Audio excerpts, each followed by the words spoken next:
So he is like an atheist. He doesn't believe in God. And what he said that we don't believe in Quran and you should not believe in God. Why in this 21st century you are believing in Almighty God? This in modern era, the science technology is that much higher. Then why should you believe in God? You should not believe in God. You should do what is better for human beings. Thank you. The brother asked the question on behalf of his friend who's an atheist, that why believe in God in this age of science and technology, be a good human being. Brother, the first thing I'll do is I'll congratulate your friend. Why? Because most of the human beings, unfortunately, they are doing blind belief. He's a Hindu because father is a Hindu. He's a Christian because father is a Christian. Some people are Muslim because their father is a Muslim. This friend of yours, the atheist, is thinking. He may be coming from a religious background, but he may not agree that the God which his parents worship, they are worth being called as God. So the reason I congratulate him is because he has said the first part of the Islamic Shahada, La ilaha, there is no God. The only thing I have to do is prove to do is illallah but Allah, which I shall do inshallah. So this person, half my job is done. To the other non-Muslim first, I have to prove to him the God is worshipping his false God. And then prove to him about true Allah subhanahu wa ta'ala. This non-Muslim is an atheist, half my job is done. He's already said the first part of the Islamic Shahada, La ilaha, there is no God. The only thing I have to do is illallah but Allah, which I shall do inshallah. Now since you said your friend believes in science and technology and the world is advancing, I will ask the atheist a question, that suppose an equipment is brought in front of him, who no one in the world has ever seen. And if the question is asked to your friend, that who will be the first person who will be able to tell you the mechanism of this equipment who no one in the world has seen? Who is the first person? And the reply he will give, he may say that the manufacturer, or he may say the inventor, or he may say the creator, or he may say the maker. Whatever he says, it will be somewhat similar. Either creator, maker, manufacturer, inventor, whatever it is, it will be similar. And the second person is, whoever the creator, inventor, manufacturer has told, he'll be the second person. But the first person would be the creator, the manufacturer, the inventor. Keep this answer at the back of your mind. And ask him the next question, that how did our universe come into existence? So he will tell you that, today science is advanced and we have come to know that our universe was once a primary nebula. Then there was a big bang. There was a secondary separation, which gave rise to galaxies, the stars, the sun, the moon, and the earth on which we live. When did you come to know this?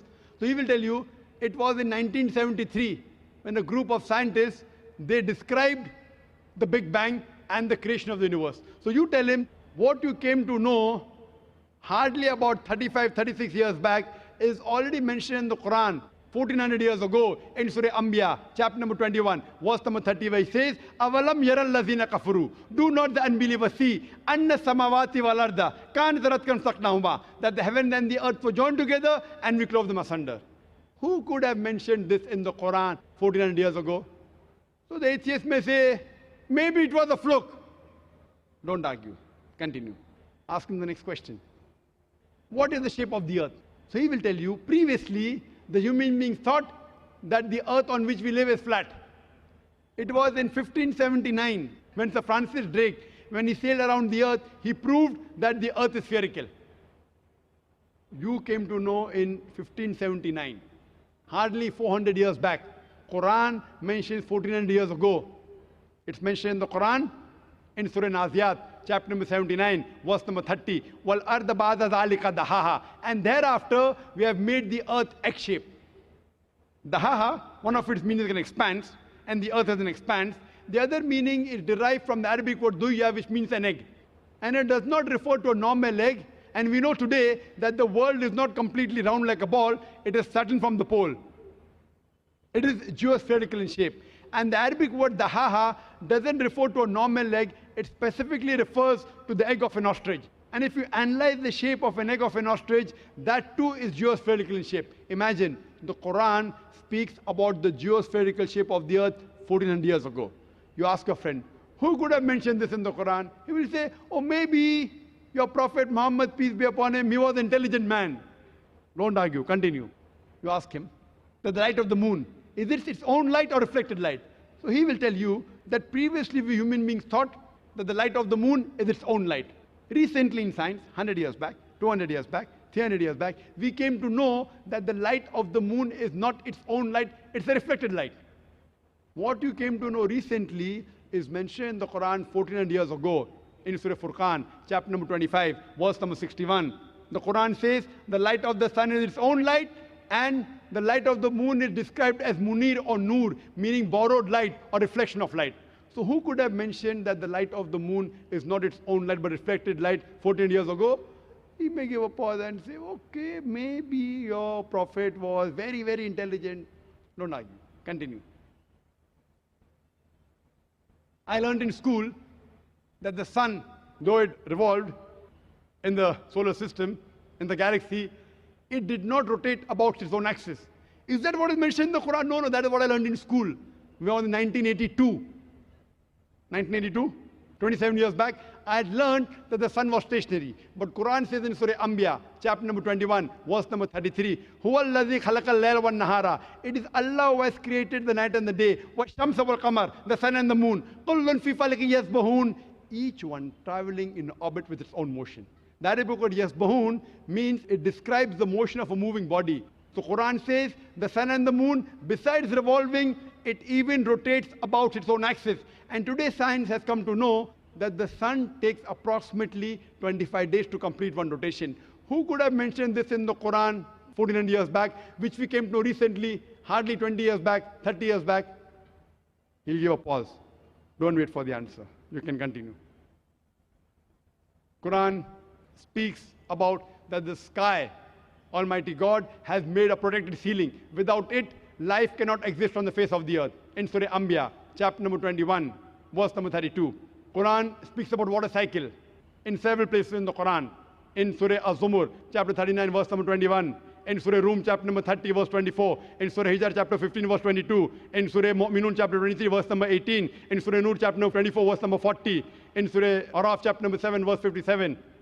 Several places, the Quran speaks about the water cycle in great detail. Who could have mentioned this 14 years back? He'll give a pause. Don't argue. Keep on continuing. Quran speaks about biology, that we have created every living thing from water.